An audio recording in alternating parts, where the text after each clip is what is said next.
What drove you to want to get back to fighting, and is it something that you knew eventually? I know before you talked, you were like, if the fight made sense, if the money was right. Is this what it took to get you back, or did you already plan on coming back? No, I'd been thinking about it for a while, and I'd been teased with opportunities from the UFC throughout, some short notice fights and whatnot. But, there's no secret that I stayed within the USADA drug pool throughout my retirement time, just because I wanted to be able to, if I decided to, jump in. And I'm about kind of the guy that follows his heart. And the current landscape's exciting for UFC, for mixed martial arts in general. And I was having a little bit of FOMO. I'm in the gym every day, testing myself with these guys and just being around it. And the Sacramento environment and card just kind of pushed me over the edge, and decided to say, all right, let's do it. Man, you've been busy grappling. You're running a team. You got the family thing going. How do you manage to fit it all in there? How do you manage to do it all? Luckily, I'm able to juggle a lot of things that are all kind of in the same wheelhouse. I live about 1.5 miles from the gym, and if you've been in the gym, you see it's kind of like my fantasy factory. It's 23,000 square feet. We've got offices and conference rooms. We've got all sorts of stuff where we can handle biz, and I've got a strong team around me.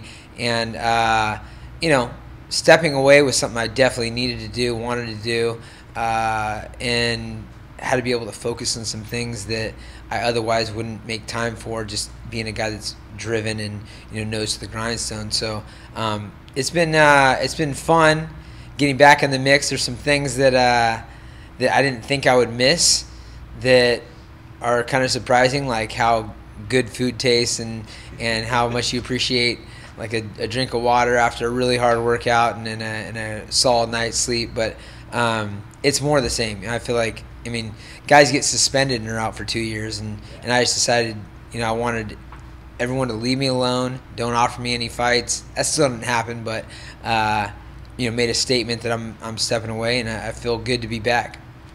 Right now, counting yourself, there's 16 alpha male fighters, if I'm correct, on this card. You got to be ecstatic over that. Is that something you ever dreamed or envisioned or thought that could happen at one point? Yeah, the team's been steadily growing and improving throughout the years, gaining in numbers, and and the next generation stepping up. It's pretty exciting. I feel like, it was kind of a vision, and we've had some moments, even in the WC and in the UFC, where we've had a lot of fighters on the card. But really, we could fill out a whole card. We could do 10 fights if we needed to.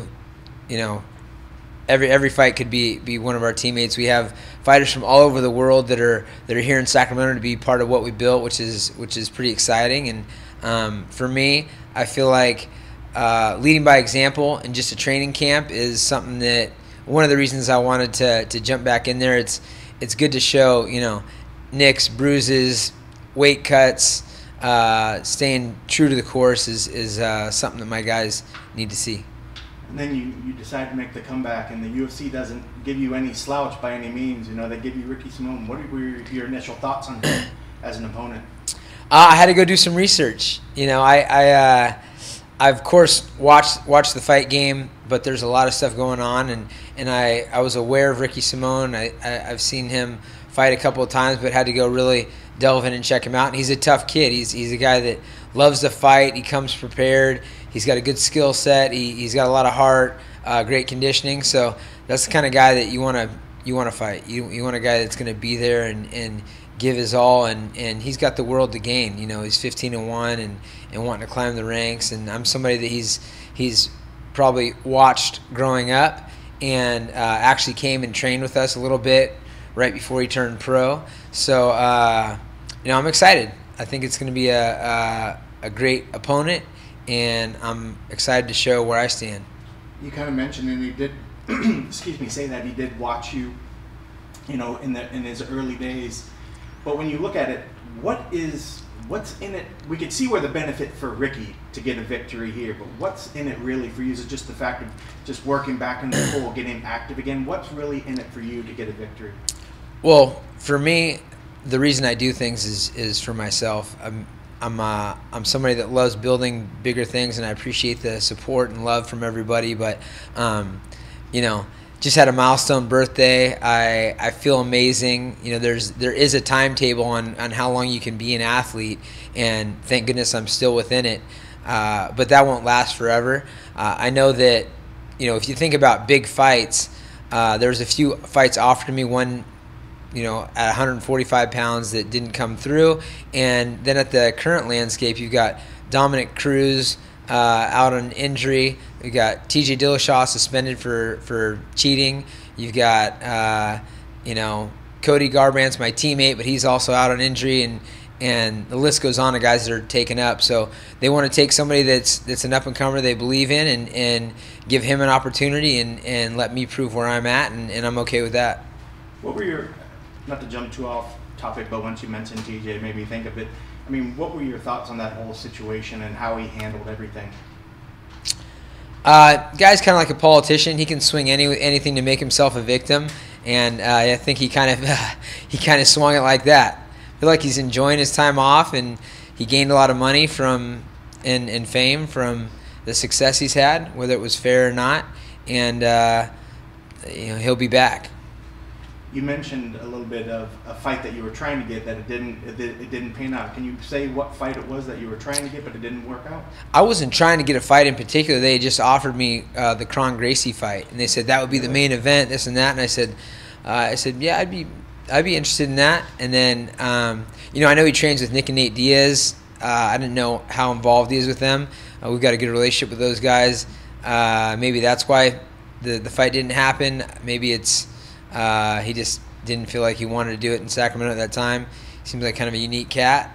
That was offered. They talked about Cub Swanson. That they'd offered me a couple times in the past, and then when that was brought up, they said no to that deal. But for me, you know, I started looking at the landscape of things, and I've kind of been in the same situation my entire career, where people are like, "Oh, you're fighting this guy. You're fighting this guy." I mean, time and time again, it's usually guys that have, you know, Alex Caceres on a 5-fight win streak, and Frankie Saenz on an 8-fight win streak, and this guy on a 6-fight win streak, and this guy's on a, you know, Brian Bowles, and so on and so forth. They keep throwing guys that are on a streak and give them an opportunity, but I'm here to knock them down and just let everybody know, you know, I don't care how many birthdays I have. I'm not going to let someone beat me up, period. Not going to happen. Well, you did mention that there was a window. What is that window? I mean, is it 45? Is it 42? Is it 41? Is it? I know right now you look great. You probably feel great. But is there still? You've already retired once. But is there a time frame? Is there what is that window that you say is there?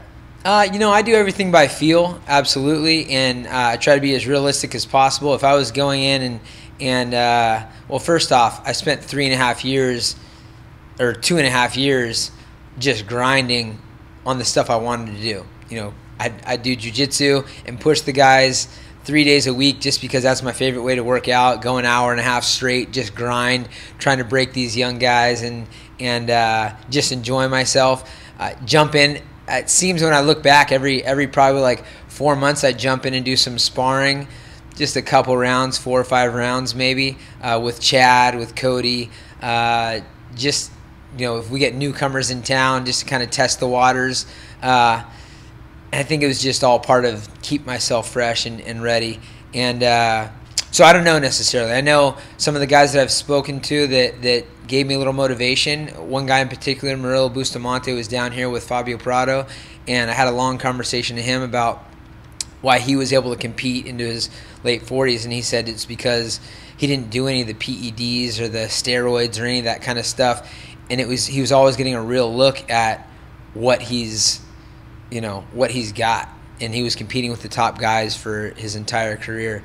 Dan Henderson, same conversation. Randy Couture, Roy Jones Jr. I've got a friend, James Lawrence, who's the Iron Cowboy. 50 Ironmen, 50 states in 50 days. He's doing now 7 Ironmen, 7 continents in 7 days. He's 42, 43 years old, and he's setting world records. So, you know, there's all sorts of guys that are made for this kind of thing. And we'll find out if I'm one of them. I love it. And just looking on Saturday, keys to victory. What needs to happen to make sure that you get your hands raised? You know, I don't see Ricky Simón breaking. that's something that's happened in the past. You push guys to a brink of breaking points, and he knows that that's not going to happen with me. Absolutely, it doesn't happen. I think I just have to be better. I have to be first to the punch and better in all areas, and he'll be very good someday, but I don't think he's at my level now. What's the biggest difference between the last time you stepped in the ring, just like when you get in there again? Is there a moment that you'll be able to, like, this is different in this way? Or I don't think, when I look at what'll be different, I don't think that we're looking at anything different, really. I mean, I've done this 44 times professionally in an octagon, thousands of times in the room. Visualized it for 2 decades. It's not going to be too much different, in my opinion. I just watched my retirement fight last night, and I watched my fight against Eddie Wineland, my first fight, 2011. And go watch those 2 fights and tell me the difference. There wasn't much difference. Just maybe a little bit better at the very end. Maybe a little bit faster in 2011. But, if you're in the space and you're learning and you've got an open mind, you have no choice, if you're an intelligent guy, to get better. I mean, teaching you learn, observing you learn, being in the thick of things you learn. So my skill set is very high, and I feel like my body's holding up. I've lived a lifestyle since I was in the womb of good health and fitness. I mean, that's the way I was raised. So, I'm excited, man. I don't feel like I'm going to skip a beat.